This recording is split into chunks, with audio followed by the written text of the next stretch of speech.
U.S. sends firepower to Indo-Pacific to counter any threat from China.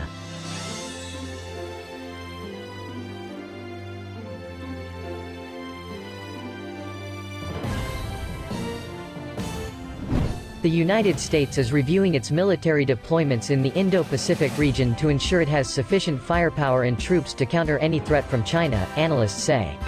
U.S. Army Chief of Staff James McConville said at a recent online event hosted by the Center for Strategic and International Studies, a Washington-based think tank, he was making long-range precision fire his top priority and was looking at options for basing such weapons systems in the Indo-Pacific as part of America's deterrent strategy. The changes will allow us to overmatch potential adversaries like China and Russia, he said, adding the move would also include establishing joint all-domain task forces.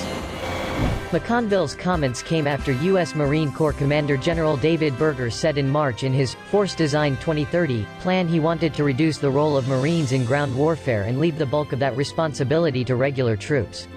Meanwhile, the U.S. Army National Guard said it would move most of its brigades under the command of its 8th Division headquarters to boost the combat power of the ground troops in the region, according to an August 1 report by the U.S. military newspaper Stars and Stripes.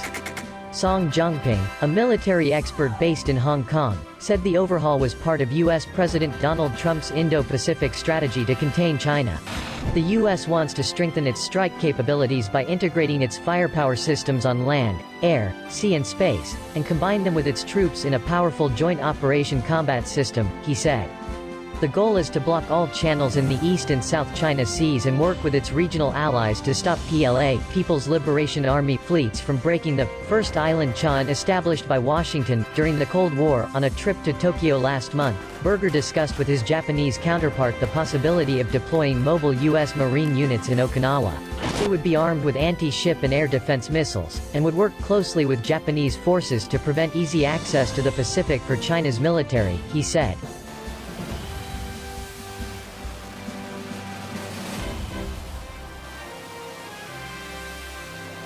According to the Stars and Stripes report, the U.S. military has also been carrying out exercises involving the deployment of about a dozen F-35B Lightning II Joint Strike Fighters on the USS America, an amphibious assault ship.